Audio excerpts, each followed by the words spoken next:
안녕하세요. 세상에서 제일 예쁜 당신을 위한 닥터 강민조입니다. 내시경 이마 거상 수술을 하면은 이마가 넓어진다, 이런 얘기를 들어보신 적이 있으시죠? 제가 상담을 할 때도 이런 질문을 하시는 분들이 굉장히 많으신데요. 특히 이마가 좀 넓은 분들은 이마가 더 넓어 보일까 걱정을 많이 하시는 것 같아요. 사람마다 조금씩 차이는 있지만 이마 거상 수술을 하게 되면은 늘어져 있던 피부와 조직들이 위로 끌어올려지게 되잖아요. 그렇기 때문에 이마가 조금 넓어지기는 합니다. 이마가 좁은 편이신 분들이나 비율이 적당한 분들의 경우에는 차이를 크게 느끼지 못하시겠지만, 문제는 원래도 이마가 넓으셨던 분들, 이런 분들은 이마가 조금만 넓어져도 그 차이가 아주 크게 느껴지실 수 있거든요. 이마 거상 수술을 하고 싶어 하시는데 이마가 좀 넓다, 이런 분들은 이마 거상 수술을 하면서 이마 축소 수술을 함께 진행하시는 것을 권해드리고 있어요. 같이 받는 걸 권해드린 이유가 무엇인지에 대해서 여러분들께 설명해드리는 시간을 가져보려고 합니다.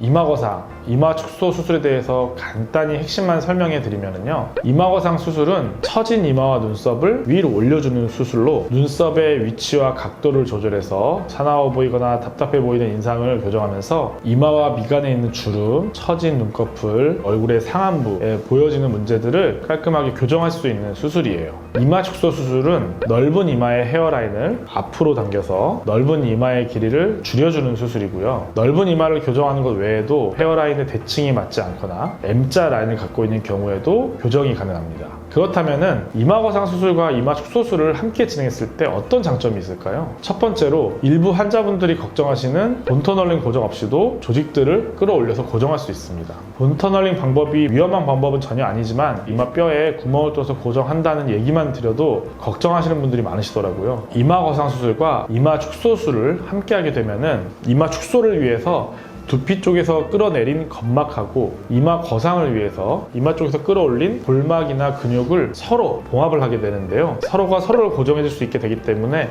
굳이 본터널링 고정을 하지 않아도 이 수술을 할 수 있게 되는 거죠. 그만큼 환자분들이 평소에 좀 걱정하거나 부담을 가질 수 있는 부분을 덜어드리게 되는 거기 때문에 이마 거상 수술과 이마 축소 수술을 같이 하는 게 여러분들에게 참 좋겠죠. 두 번째로 좋은 점은, 이마 거상을 할 때 조직들을 고정할 때 사용하는 봉합용 실이 이마 거상 단독으로 수술할 때 사용하는 실보다는 조금 더 얇아서 수술 후에 겉에 피부에서 봉합한 매듭이 덜 만져진다는 점입니다. 이마 거상 수술을 단독으로 진행할 때는 이마 근육과 골막을 이마 뼈에 고정해야 하기 때문에 조금 더 두꺼운 굵기의 실을 사용하게 되고요. 그런데 이마 거상 수술과 이마 축소 수술을 같이 하게 되면은 서로가 서로의 조직들을 고정해주는 역할을 하기 때문에 굳이 이마 뼈에 고정을 하지 않아도 돼서 더 얇은 실을 사용해도 충분히 고정이 유지될 수 있도록 수술을 할 수가 있습니다. 물론 이마 거상 수술을 단독으로 한다고 해서 고정 부위의 매듭이 튀어나온다거나 과하게 만져진다거나 그런 건 아니에요. 하지만 피부가 얇으신 분들이나 좀 예민하신 분들은 매듭 부분이 살짝 느껴지실 수 있거든요. 이마 거상 수술과 이마 축소 수술을 함께 하게 되면은 조금 더 얇은 의료용 실을 사용하기 때문에 이런 불편함을 좀 줄일 수 있다, 이렇게 이해하시면 될 것 같아요.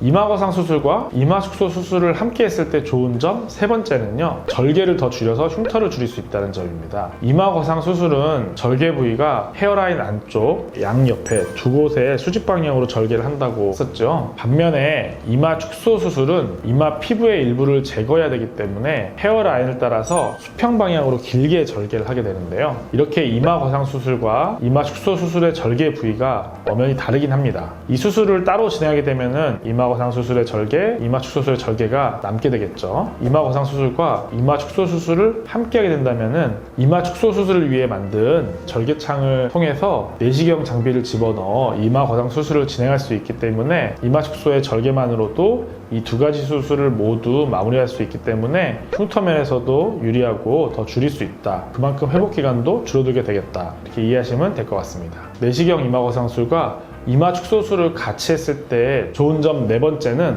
수술 부위 안쪽에 흉사를 최소화할 수 있다는 점이에요. 내시경 이마 거상 수술과 이마 축소 수술은 수술 부위가 다르긴 하지만 어느 정도는 수술 부위가 겹치게 되어 있거든요. 그런데 이 수술을 한 번만 하게 되면은 그 안의 조직이 한 번만 손상을 받게 되지만, 이마 거상 수술을 하고 이마 축소를 나중에 하거나 결국은 한 번 수술했던 조직을 또 수술을 하게 되는 거기 때문에 안쪽에 흉살도 더 많이 생기게 되거든요. 손상이 많이 되면 될수록 해부학적 구조가 많이 변형이 돼서 우리 몸에 결코 좋을 리는 없거든요. 수술의 횟수는 줄일수록 좋기 때문에 때문에 내시경 이마거상 수술과 이마 축소를 어차피 다 하실 거라면은 나눠서 하기보다는 한 번에 하는 게 여러분들의 해부학적 구조를 보존하는 데 더 좋습니다.